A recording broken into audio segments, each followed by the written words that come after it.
Assalamu alaikum rahmatullahi wa barakatuh. Hope you're doing well. We're continuing our reading of Friedrich Nietzsche's Thus Spoke Zarathustra book. It is really unique and gives us something to think about. And it's witty. Let's begin. This section is titled On the Way of the Creator. Is it your wish, my brother, to go into solitude? Is it your wish to seek the way to yourself? Now this I find to be very introspective, isn't it? Solitude helping you to find the way into yourself, because it does all this introspection, right? Know thyself. Then linger a moment and listen to me. He who seeks easily gets lost. All loneliness is guilt. Ooh. Now that is spicy. All loneliness is guilt? Maybe you could interpret that to mean that because you're alone, you recognize that you've chased people away and it's your fault. That you yourself has done something to make you less palatable to others. And the he who seeks easily gets lost. You can go down many rabbit holes and often have fun with your head in the clouds to the point where you lose the common pace of others and you're unable to kind of go with the flow, but you're lost in the maze of your own mind. Thus speaks the herd. And you have long belonged to the herd. The voice of the herd will still be audible in you. So he's getting at the herd here. The herd mentality. I like that because it has both negative and positive connotations. Both groupthink, which is hyper negative, but also cohesion, community, adaptability, assimilation. There's a lot of different terms that can come just from that phrase of the herd and how you're going to apply it in which context.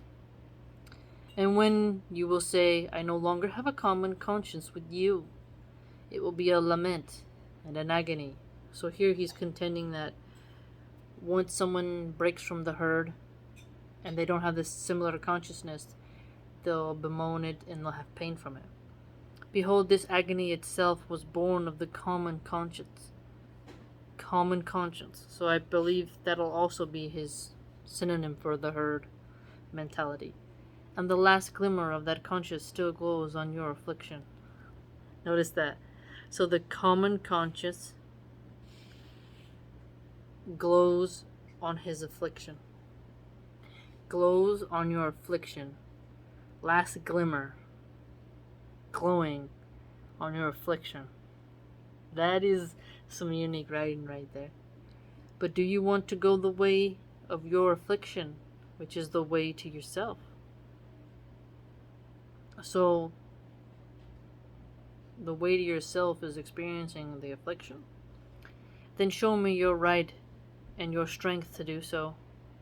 Your right and strength to go your way of your affliction. Are you a new strength and a new right, a first movement, a self-propelled wheel? Can you compel the very stars to revolve around you? I like that. Are you something new? Are you leading a movement? Are you a self-propelling wheel? What I like about that is it's really showing the individual, right? The individual being the first movement, breaking away from the herd, and having the strength to not, as he said, lament and be in agony that they have left the common conscience of the herd. You see how it all connects? You gotta have strength to leave that. Can you compel the very stars to revolve around you? So, this being your magnanimity, your force, your uniqueness, even your right to command energy and get people to sync up with you in their vibe is going to make them come around you, right?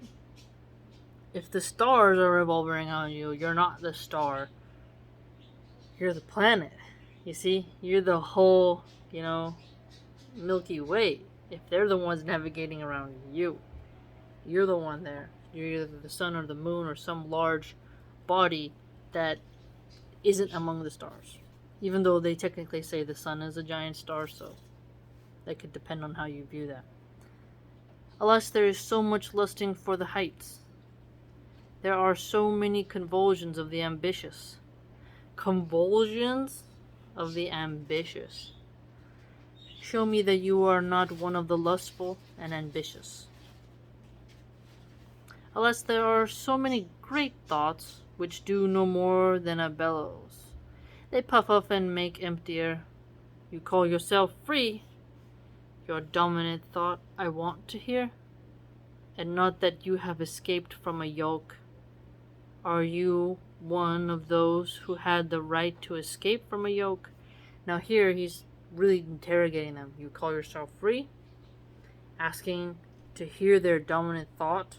It's very vulnerable, right?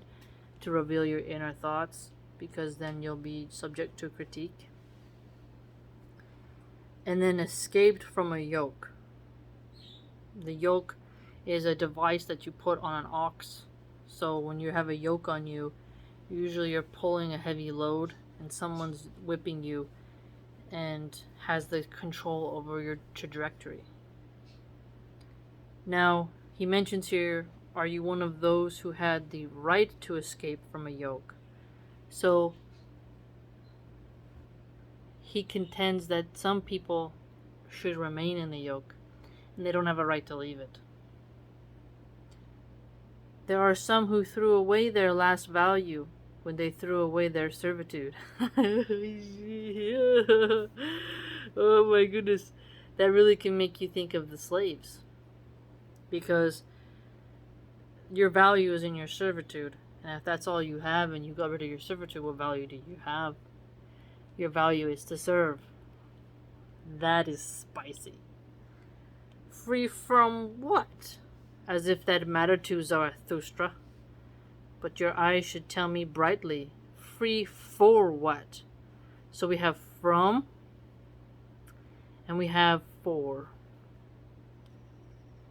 What are you free from? What are you free for? Alright, so when he says you call yourself free, and that he wants to know your dominant thought, you need to know the for, you need to know the from.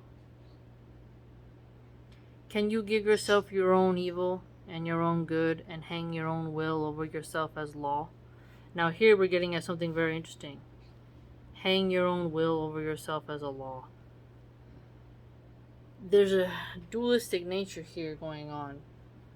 From a Muslim perspective, we will have the will of Allah upon us, but our free will to follow that law, and if we can hang it over ourselves.